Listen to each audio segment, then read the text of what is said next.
আসসালামু আলাইকুম, স্বাগতম জানাচ্ছি বিবিসি নিউজ আন্তর্জাতিক সংবাদে। শুরুতেই সংবাদ শিরোনাম, এরপর বিস্তারিত।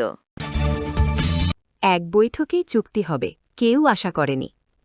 ইরানি প্রতিনিধিদের আস্থা অর্জনে ব্যর্থ হয়েছে যুক্তরাষ্ট্র। হরমুজ প্রণালী পুরোপুরি ইরানের নিয়ন্ত্রণে রয়েছে। দর্শক, এতক্ষণ শুনছিলেন সংবাদ শিরোনাম। এখন বিস্তারিত।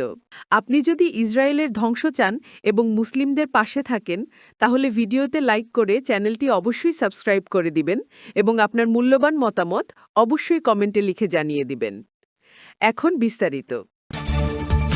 এক বৈঠকেই চুক্তি হবে, কেউ আশা করেনি। বছরের পর বছর ধরে যুক্তরাষ্ট্রের সঙ্গে ইরানের যে দ্বন্দ্ব চলছে তা এক বৈঠকেই শেষ হয়ে দুই দেশের মধ্যে শান্তি চুক্তি হবে এমনটা কেউই আশা করেনি বলে মন্তব্য করেছেন ইরানের পররাষ্ট্র মন্ত্রণালয়ের মুখপাত্র ইসমাইল বাঘাই।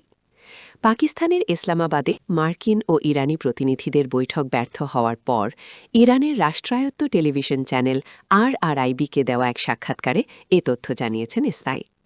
সাক্ষাৎকারে তিনি বলেন, স্বাভাবিকভাবেই শুরু থেকেই একটি বৈঠকে যুক্তরাষ্ট্রের সঙ্গে চুক্তিতে পৌঁছানোর আশা আমাদের করা উচিত ছিল না, এবং শুধু আমরাই নই, কেউই এমনটি আশা করেনি। তবে আমাদের বিশ্বাস, পাকিস্তান এবং এ অঞ্চলে অন্যান্য মিত্রের সঙ্গে আমাদের যোগাযোগ অব্যাহত থাকবে। ইরানি প্রতিনিধিদের আস্থা অর্জনে ব্যর্থ হয়েছে যুক্তরাষ্ট্র।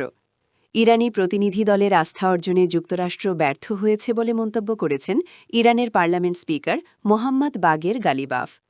পাকিস্তানের ইসলামাবাদে অনুষ্ঠিত আলোচনা শেষে সামাজিক যোগাযোগ মাধ্যম এক্সে দেওয়া এক ধারাবাহিক বিবৃতিতে তিনি প্রথমবার আনুষ্ঠানিক প্রতিক্রিয়া জানান। বিবৃতিতে গালিবাফ উল্লেখ করেন, আলোচনা শুরুর আগেই তিনি এই বিষয়ে জোর দিয়েছিলেন যে ইরানের পক্ষ থেকে প্রয়োজনীয় সদিচ্ছা এবং অঙ্গীকার রয়েছে। তবে অতীতের দুটি যুদ্ধের তিক্ত অভিজ্ঞতার কারণে তারা প্রতিপক্ষকে মোটেও বিশ্বাস করতে পারছেন না। তিনি স্পষ্ট করে বলেন, আলোচনার এই রাউন্ডে প্রতিপক্ষ পক্ষটি ইরানি প্রতিনিধিদের ন্যূনতম আস্থা অর্জনেও চূড়ান্তভাবে ব্যর্থ হয়েছে। দীর্ঘদিনের বৈরিতা নিরসনে আলোচনার পথ প্রশস্ত করায় বন্ধুপ্রতিম ও ভ্রাতৃপ্রতিম রাষ্ট্র পাকিস্তানের প্রতি বিশেষ কৃতজ্ঞতা প্রকাশ করেন ইরানি স্পিকার। একই সঙ্গে তিনি পাকিস্তানের জনগণের প্রতি উষ্ণ শুভেচ্ছা ও শ্রদ্ধা জ্ঞাপন করেন। পাকিস্তানের মধ্যস্থতায় আয়োজিত এই আলোচনা ভূ-রাজনৈতিক পরিস্থিতির প্রেক্ষাপটে অত্যন্ত গুরুত্বপূর্ণ বলে মনে করা হচ্ছে।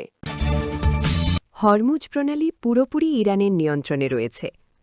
হরমুজ প্রণালী এখন সম্পূর্ণভাবে ইরানের নিয়ন্ত্রণে রয়েছে বলে কড়া হুঁশিয়ারি উচ্চারণ করেছেন দেশটির পার্লামেন্টের ডেপুটি স্পিকার হাজি বাবাই।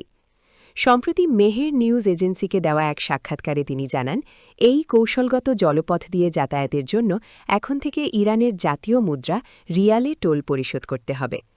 হাজি বাবাই স্পষ্ট করে বলেন, ইরানের পার্লামেন্টের ২৫০ জন সদস্য সর্বসম্মতভাবে এই পরিকল্পনা সমর্থন করেছেন এবং সর্বোচ্চ নেতৃত্বের নির্দেশনা অনুযায়ী এই গুরুত্বপূর্ণ নৌপথ নিয়ে কোনো পরিস্থিতিতেই কারো সাথে কোনো আপোস করা হবে না। মার্কিন নিষেধাজ্ঞা সত্ত্বেও ইরানের তেল রপ্তানি প্রতিদিন ১৬ লাখ ব্যারেল ছাড়িয়ে গেছে উল্লেখ করে ডেপুটি স্পিকার দাবি করেন, ইরানের তেল এখন কার্যত নিষেধাজ্ঞামুক্ত হয়ে পড়েছে। তিনি দৃঢ়তার সাথে জানান, ইরানি জাতি তাদের দাবির প্রশ্নে ১ ইঞ্চিও পিছু হটবে না।